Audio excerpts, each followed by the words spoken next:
जय हिंद मेरे प्यारे बच्चों। आज अपने लोग देखेंगे क्लास 10th के जो बोर्ड एग्जाम होने वाला है 2026 में। कब? 2026 में एग्जाम होने वाला है। इसके लिए अपने लोग तैयारी भी कर रहे होंगे। अच्छी बात है। इसमें सामाजिक विज्ञान पेपर जो आता है उसको अपने लोग आज देखेंगे। सामाजिक विज्ञान के अंतर्गत सब्जेक्ट की बात अगर किया जाए तो लगभग 4 सब्जेक्ट आता है। पहला आता है हिस्ट्री, जिसको अपने लोग इतिहास कहते हैं। दूसरा आता है सिविक्स, जिसको अपने लोग नागरिक शास्त्र कहते हैं। नागरिक शास्त्र। तीसरा आता है जियोग्राफी। जियोग्राफी, जिसको अपने लोग भूगोल कहेंगे। और चौथा आता है इकोनॉमिक्स। इकोनॉमिक्स, इसको कहा जाता है अर्थशास्त्र।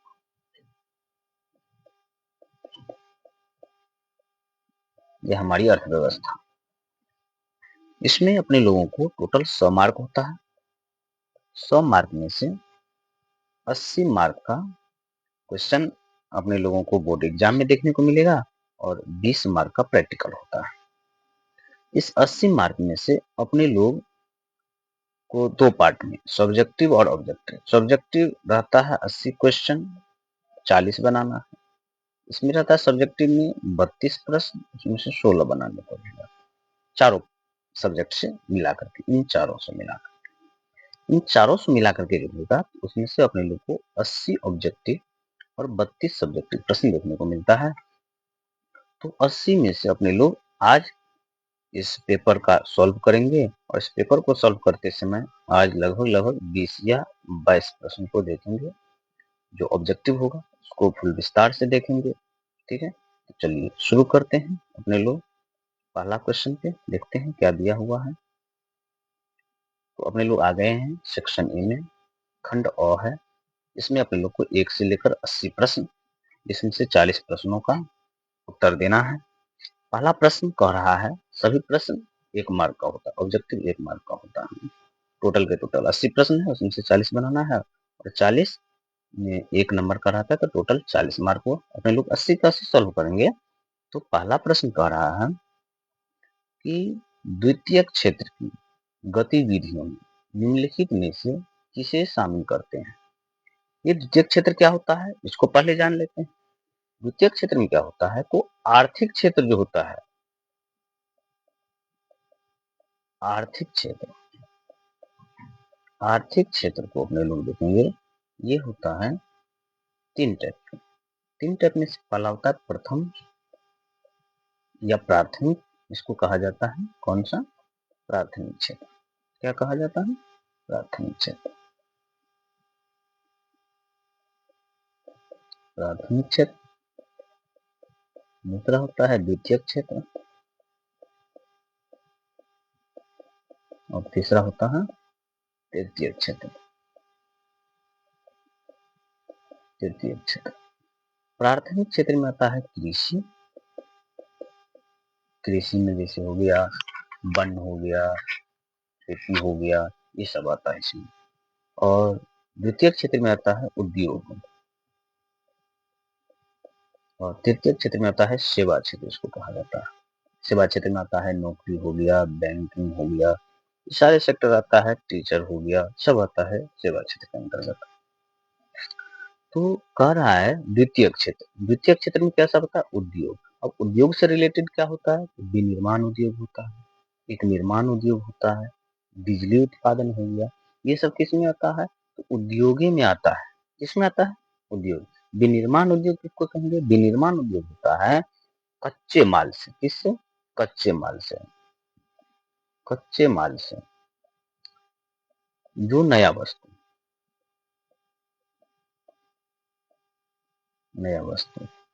बनाया जाता है या उत्पादित किया जाता है, उसको क्या कहेंगे? अपने लोग विनिर्माण उद्योग कहेंगे। इसलिए क्या होता है, जैसे और निर्माण उद्योग में क्या होता है? निर्माण उद्योग में होता है भवन निर्माण। निर्माण करते हैं ना, भवन बनाते हैं ना अपने लोग, पुल बनाया जाता है, कौन चीज? तो पुल बनाया जाता है। ये सब किसमें आता है? तो निर्माण में आता है।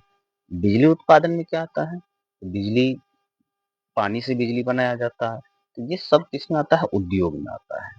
उद्योग किसमें रखा गया है? द्वितीय क्षेत्र में। सब उद्योग का पार्ट है, इसलिए ये हो जाएगा सही रूप से अपने लोगों का कौन सा? Option number D. चलिए दूसरा कह रहा है, दूसरा क्वेश्चन पाते हैं। तो कह रहा है कि भारत में कार्यशील जनसंख्या का बड़ा भाग किस क्षेत्र पर आजीविका के लिए निर्भर है? आजीविका का मतलब होता है जिसके कारण लोग जीवन यापन करते हैं। भारत के अधिकांशतः अपने लोग जानते होंगे कि भारत में अभी 2011 जनगणना के अनुसार भारत जो है विश्व का दूसरा सर्वाधिक जनसंख्या वाला देश है। तो जनसंख्या की कमी नहीं है अपने भारत में, जिसके कारण से सबसे अधिक जो है भारत में लगभग 58% से अधिक जनसंख्या क्या है? तो कृषि पर आधारित है। किस पर? कृषि पर आधारित है। 58% से अधिक जनसंख्या भारत में कृषि के कारण ही अपने लोग क्या करते हैं? आजीविका के लिए निर्भर है। और कृषि किस में आता है? तो अपने लोग पहले देख लेते प्राथमिक क्षेत्र में। ये हो जाएगा प्राथमिक क्षेत्र। किसमें हो जाएगा? प्राथमिक क्षेत्र के अंतर्गत हो जाएगा। द्वितीय क्षेत्र में उद्योग आता है और तृतीय क्षेत्र में सेवा क्षेत्र आता है। इसके लिए अपने लोग सबसे अधिक तो कृषि पर निर्भर है भारत के लोग, तो प्राथमिक क्षेत्र हो जाएगा। चलते हैं अपने लोग, अगला क्वेश्चन है, ब्रूडलैंड आयोग का संबंध निम्नलिखित में से किससे है? अब समझेंगे ये ब्रूडलैंड क्या होता है। ब्रूडलैंड आयोग क्या था? तो ब्रूडलैंड आयोग जो था, ब्रूडलैंड आयोग ये था ब्रूडलैंड आयोग। कौन सी? ब्रूडलैंड आयोग। ब्रूडलैंड आयोग जिसे अपने लोग कहते हैं आधिकारिक तौर पर पर्यावरण और विकास पर विश्वास। किस पर? पर्यावरण और विकास पर विश्वास। जो विश्वास था किस पर? पर्यावरण और विकास पर। और विश्व आयोग के रूप में इसे जाना जाता है। किस पर? विश्व आयोग। विश्व आयोग, विश्व आयोग के रूप में इसे जाना जाता है। और इसकी स्थापना हुई थी लगभग 1983, 1983 ईस्वी में। और इस आयोग ने हमारा साझा भविष्य नामक क्या? हमारा कौन जी? हमारा साझा भविष्य, हमारा साझा भविष्य नामक एक क्या कहते हैं रिपोर्ट जारी किया। और रिपोर्ट जारी किया जिसे ही कहा गया ब्रूडलैंड आयोग। क्या कहा गया? ब्रूडलैंड आयोग कहा गया।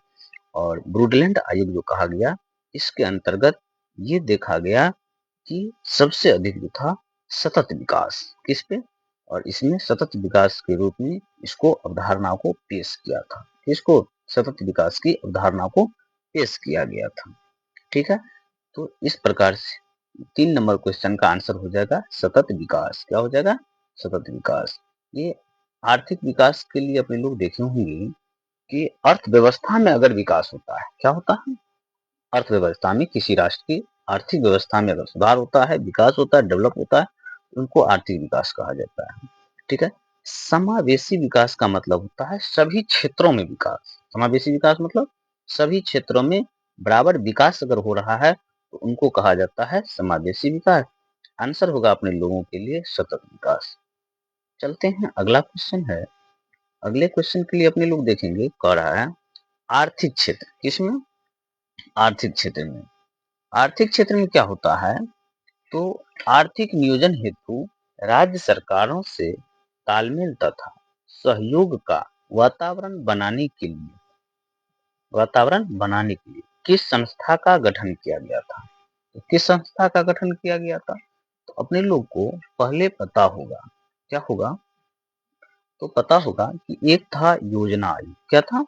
योजना आयोग। योजना आयोग के बारे में अगर अपने लोग जानते होंगे तो इसकी स्थापना अर्थात गठन हुआ था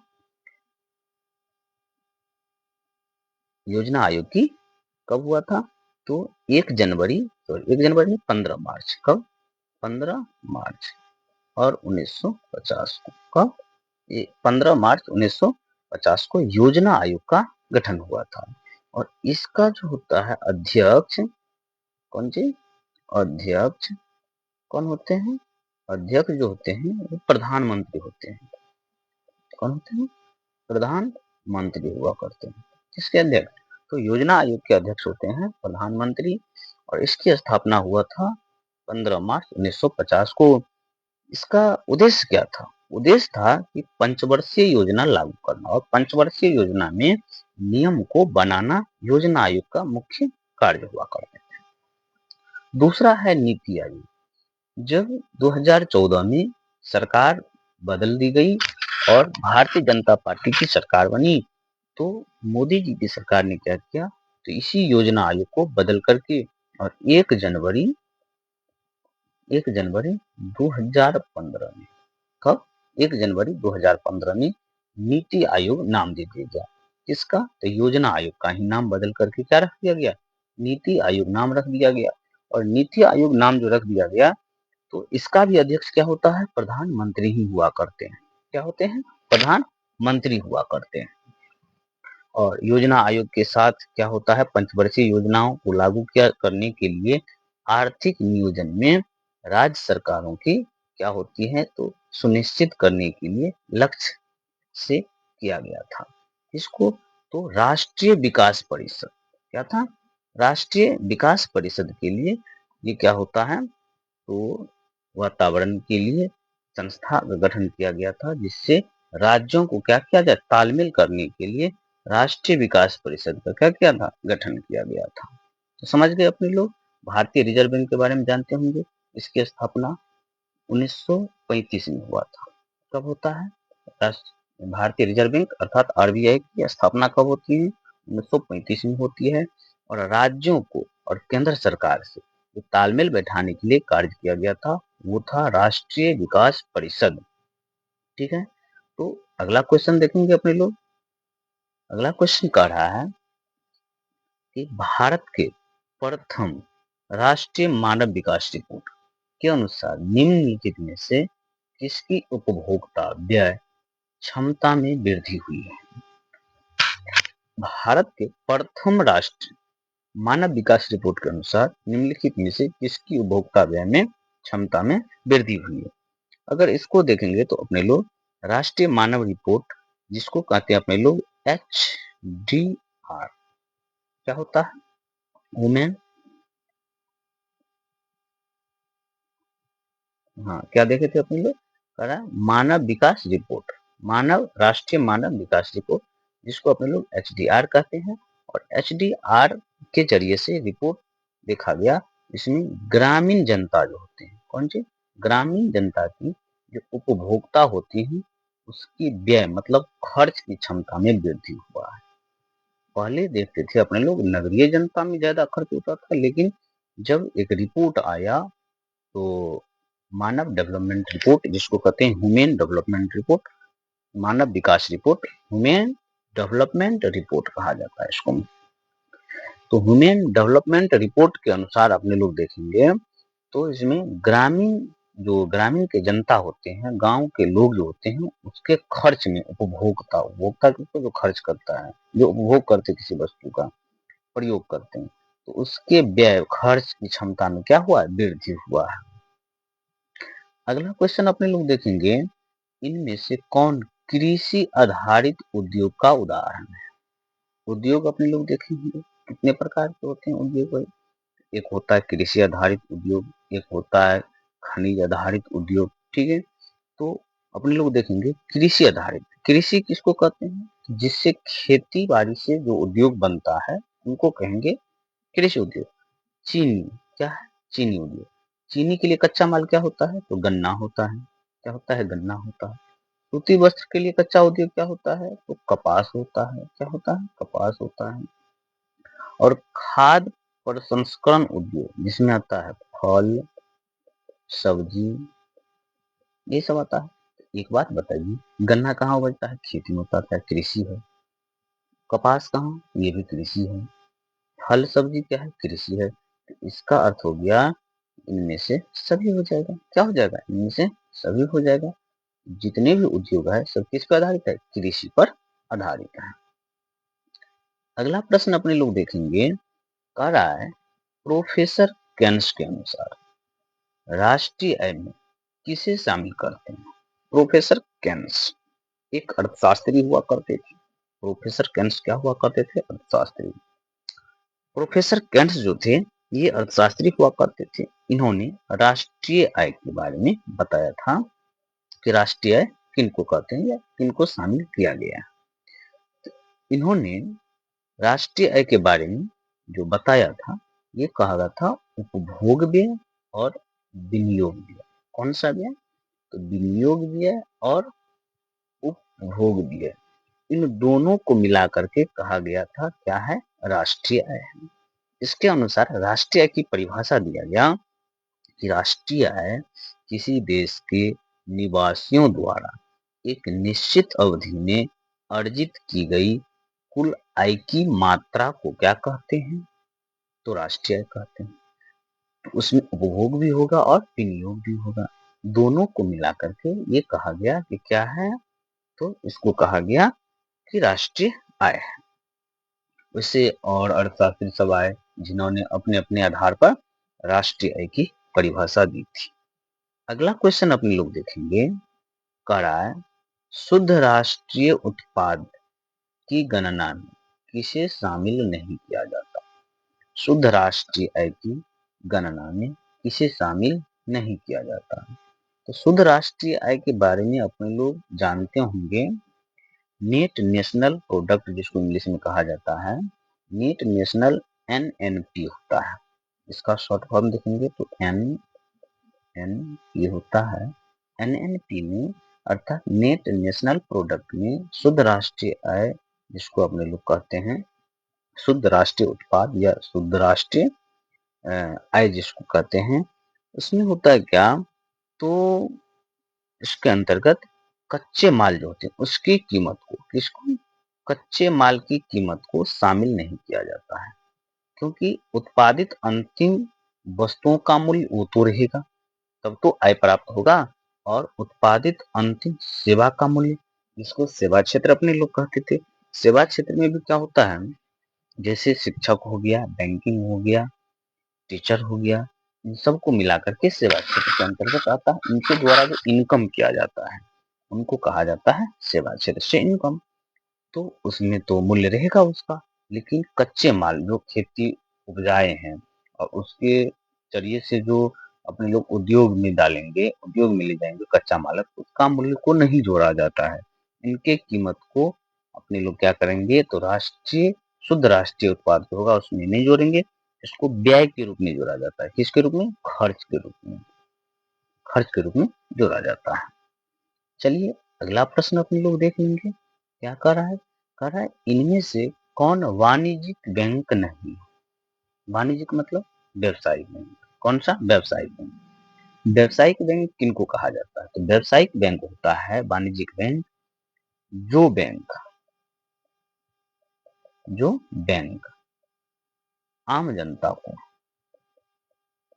क्या करता है? आम जनता को पैसा देता है। क्या करता है? पैसा देता है या लोन देता है। क्या करता है? ये कौन सा बैंक होगा? व्यवसायिक बैंक या वाणिज्यिक बैंक। तो अब देखते हुइएगा भारतीय रिजर्व बैंक। कौन सा? भारतीय रिजर्व बैंक। ये क्या होता है? इसको कहा जाता है बैंकों का बैंक। भारतीय रिजर्व बैंक को क्या कहा जाता है? बैंकों का बैंक। इसलिए कहा जाता है बैंक जो होता है, जैसे bank state bank of India है, सेंट्रल बैंक ऑफ इंडिया है, पंजाब नेशनल बैंक है, ये सब बैंक क्या करता है? तो रिजर्व बैंक के पास जाता है और रिजर्व बैंक इन लोगों को लोन देता है, पैसा देता है। और उसी के आधार पे ये लोग भी, ये बैंक जो है, bank of India, state bank of India, central bank of India, Punjab national bank, इन सब बैंक आम जनता को क्या करता? पैसा लोन देता है या खाता खुलवाता है इस बैंक में। तो व्यवसाय अपने लोग करते हैं तो किस बैंक से लोन लेते हैं? भारतीय रिजर्व बैंक से नहीं, इन सारे बैंकों में से किसी बैंक से क्या करते हैं? लोन लेते हैं, अपना उद्योग धंधा जो भी होता है चलाते हैं। तो किन बैंक से? तो Punjab national, state bank of India, central bank of India, तो रिजर्व बैंक से तो नहीं लेते हैं। रिजर्व बैंक से कौन? तो ये बैंक सब लिया करते हैं। तो इसको ये नहीं है, ये व्यावसायिक बैंक या वाणिज्यिक बैंक नहीं है। कौन सा? तो रिजर्व बैंक ऑफ इंडिया नहीं है। अगले या इसमें एक और पॉइंट देख लेंगे। रिजर्व बैंक की स्थापना कब हुई थी? 1935 में हुआ था। कब होता है? 1935 में इसकी स्थापना होता है। इसी को कहा जाता है RBI, reserve bank of India.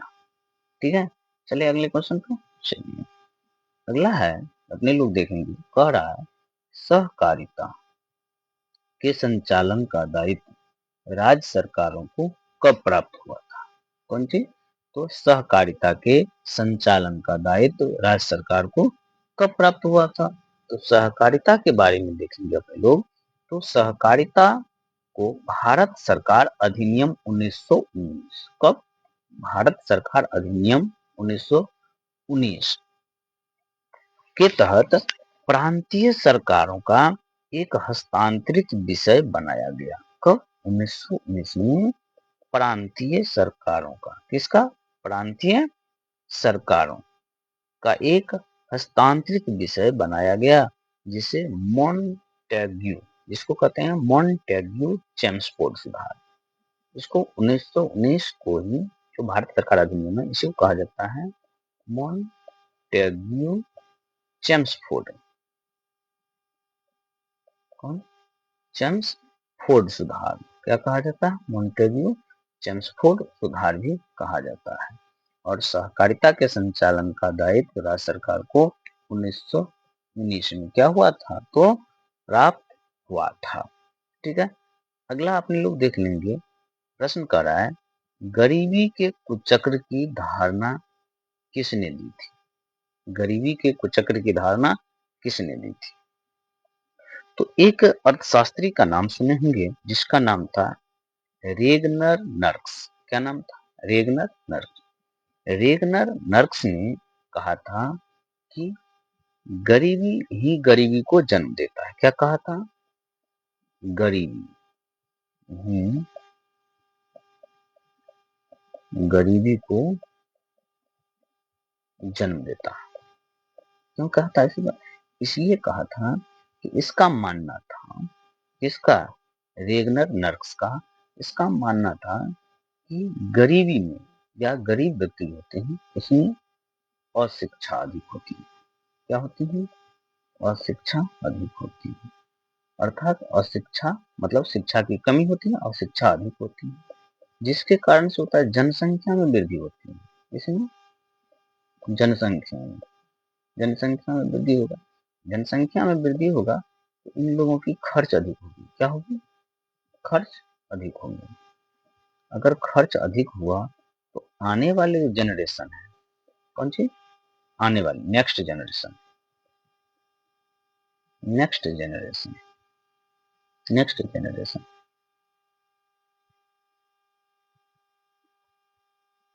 Next generation, next generation क्या होता है? तो और गरीब हो जाता है। क्या होता है? और गरीब हो जाता है। नेक्स्ट जनरेशन में क्या होता है? और गरीब हो जाता है। तो रेगनर नर्क्स के अनुसार ही क्या था? कहा गया था कि गरीबी एक क्या है? कुचक्र की धारणा है, और हमेशा गरीब व्यक्ति हम गरीब ही रहता है। उनके आने वाले जो अगले जनरेशन होगा, अगले पीढ़ी होगा, वो सब क्या होता है? और गरीब ही होते जाता है। ठीक है, ये कहा था किसने? रेगनर नर्क्स ने कहा था। अगले प्रश्न की बात अपने लोग करेंगे। तो कह रहा है कि इनमें से किस संसाधन का पारिश्रमिक ब्याज है? किसका? किस संसाधन का पारिश्रमिक ब्याज है? तो अपने लोग देखेंगे, भूमि जो होता है, भूमि का पारिश्रमिक देखा जाए तो इसका होता है लगान। क्या होता है? भूमि का पारिश्रमिक क्या होता है? लगान। श्रम का क्या होता है? तो वेतन। क्या होता है? वेतन। और पूंजी किसका होता है? पूंजी, पूंजी होता है अपने लोगों का ये संसाधन जो है, किस संसाधन? तो पूंजी का। किसका? पूंजी का संसाधन का क्या होता है? तो अपने लोग देखेंगे इसका होता है ब्याज। क्या होता है? ब्याज। क्या होता है? ब्याज होता है। तो ब्याज किसका हो गया? पूंजी का, किसका? पूंजी का क्या होता है? पारिश्रमिक, ब्याज, भूमि का लगान होता है, वेतन का पूंजी, श्रम का, श्रम का पारिश्रमिक क्या होता है? वेतन होता है। और उद्यमी का होता है लाभ, उद्यमी का क्या होता है? पारिश्रमिक लाभ होता है। आंसर क्या हो जाएगा? सी नंबर हो जाएगा। चलिए अपने लोग अगला क्वेश्चन की बात करेंगे। अगला क्वेश्चन कह रहा है केंद्रीय सहकारी बैंक किस स्तर पर कार्य करता है? कौन चीज? केंद्रीय सहकारी बैंक किस स्तर पर कार्य करता है? केंद्रीय सहकारी बैंक जो होता है उसको अपने लोग देखेंगे, ये जिला स्तर पर कार्य करता है। इस पर कार्य करता है, जिला स्तर पर कार्य करता है। ठीक है, नेक्स्ट प्रश्न देखेंगे अपने लोग। कह रहा है भारत विश्व व्यापार संगठन का सदस्य कब बना? भारत जो है विश्व व्यापार संगठन का सदस्य कब बना था? बात करेंगे अपने लोग विश्व व्यापार संगठन, जिसको कहा जाता है WTO। क्या कहा जाता है? WTO, world trade organisation. कौन सी? World trade organisation. इसकी स्थापना होती है 1995 में। कब होती? 1995 में। अर्थात गठन होता है कब? 1995 में। इसको बनाया जाता है, जिसका मुख्य कारण था ये टैरिफ और व्यापार पर। किस? टैरिफ और व्यापार, टैरिफ और व्यापार पर जो सामान्य रूप से समझौते का जो स्थान लिया गया था। और भारत भी इसमें शामिल हुआ था 1 जनवरी 1995 को। भारत कब शामिल होता है? 1 जनवरी 1995 को, क्योंकि इसकी स्थापना भी 1995 में, अर्थात 1 ही जनवरी को। और जब ये स्थापना हुआ, गठन हुआ इस संगठन का, उसी के साथ भारत भी इसमें शामिल हो गया। इसलिए आंसर अपने लोगों को हो जाएगा 1995 में। कब? WTO की स्थापना 1 जनवरी 1995 को होता है, और भारत भी उसका सदस्य उसी समय बनता है। तो आंसर हो जाएगा अपने लोगों को 1995। कभी कभी क्या होता है तो WTO का फुल फॉर्म पूछ लिया जाता है, जिसको अपने लोग कहेंगे world trade organisation.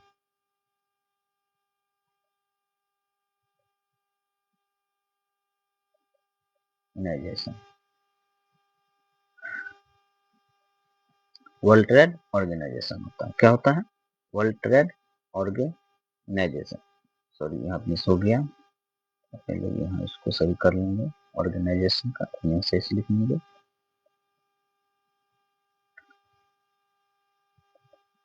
ZITI organisation क्या होता है? World trade organisation. ठीक है, ये होता है किसका? WTO का फुल फॉर्म। क्या होता है? WTO का फुल फॉर्म होता है। चलिए अब हम लोग आगे देख लेंगे। अगला प्रश्न कर रहा है कि राष्ट्रीय फोरम के, किसके? राष्ट्रीय फोरम के आदेश के असंतुष्ट उपभोक्ता कितने दिनों के अंदर उच्चतम न्यायालय में अपील कर सकता है? राष्ट्रीय फोरम एक प्रकार से कानून है। क्या है? कानून है। इसके अंतर्गत अपने लोग को देखने को मिलता है क्या चीज? तो 30 दिन। कितने दिन? 30 दिन। 30 दिन के अंतर्गत अगर राष्ट्रीय फोरम के आदेश से अगर असंतुष्ट है कोई उपभोक्ता, तो क्या करेगा वो? तो उच्चतम न्यायालय में, सुप्रीम कोर्ट, किसमें? सुप्रीम कोर्ट, सॉरी किसमें? सुप्रीम कोर्ट में, SC, किसमें? SC, सुप्रीम कोर्ट में क्या करेगा? अपील करेगा। ठीक है, कोई भी उपभोक्ता को अगर राष्ट्रीय फोरम से क्या है, अगर वो असंतुष्ट है, जिसको कहते हैं राष्ट्रीय उपभोक्ता विवाद निवारण आयोग। क्या होता है इसका पूरा जो राष्ट्रीय फोरम है, उसको कहा जाता है राष्ट्रीय, कौन सी? राष्ट्रीय उपभोक्ता उपभोक्ता विवाद निवारण निवारण आयोग। आयोग ये होता है। और इससे अगर कोई व्यक्ति क्या है तो असंतुष्ट है, खुश नहीं है, वो 30 दिन के अंतर्गत क्या कर सकता है तो उच्चतम न्यायालय में, सुप्रीम कोर्ट में जाकर के अपील कर सकता है, इस कानून से हम खुश नहीं हैं। तो अपने लोगों का आंसर हो जाएगा 30 दिन के। अगला प्रश्न है, अब देखिएगा, ये आगे अपने लोग को इतिहास से संबंधित है। इससे इतिहास से संबंधित प्रश्न कर रहा है, मेजनी का संबंध किस दल से था? किसका? मेजनी का संबंध किस दल से था? तो मेजनी एक प्रकार से देखने को मिलता है अपने लोग को, मेजनी कार्बोनरी एक संगठन था, इससे था। एक यंग इटली नामक संस्था और एक यंग यूरोप नामक संस्था। कार्बोनरी संगठन से मेजनी डायरेक्ट रूप से जुड़ा हुआ था और यंग इटली नामक संस्था का गठन किया था 1831 में। कब किया था? 1831 में यंग इटली नामक संस्था का गठन किया था। पूछा भी जाता है कभी कभी, यंग इटली नामक संस्था का गठन मेजनी ने कब किया था? तो 1831 में। और यंग यूरोप नामक संस्था जो था इसका क्या था? 1834 में शायद, या 33 के आसपास, 34 में लगभग। 1833-34 में क्या किया था? इसकी स्थापना किया था, यंग यूरोप। तो कार्बोनरी संगठन हो गया, यंग इटली एक संस्था है, यंग यूरोप नामक संस्था। इन तीनों का संबंध किससे था? तो मेजनी से था, मेजनी ने ही किया था। ठीक है, तो ये हो जाएगा ऑप्शन नंबर डी। तीनों संगठन से क्या था? जुड़ा हुआ था। कौन? मेजनी। आगे देखेंगे अपने लोग, कह है कार्लसवाद आदेश किसने जारी किया था? कौन सी? कार्लसवाद आदेश किसने जारी किया था? तो कार्लसवाद जो आदेश था ये किया था अपने लोगों को मेटरनिक्स ने। किसने? मेटरनिक्स ने। मेटरनिक्स की बात अगर किया जाए तो कार्लसवाद आदेश जो था वो 1891 में जारी किया। कब? 1891 में जारी किया गया था। और ये आदेश जर्मन परिसंघ थे। कौन थे? एक हुआ करते थे जर्मन परिसंघ। कौन थे? जर्मन परिसंघ हुआ करते थे। इसके भीतर उदार और राष्ट्रवादी जो आंदोलन के दबाने के लिए किया गया था। कौन से? जो उदारवादी और राष्ट्रवादी जो आंदोलन हुआ करते थे उसको दबाने के लिए यह आदेश को जारी किया गया था। और ऑस्ट्रियाई राजनेता क्लेमेंस वॉन, कौन सी?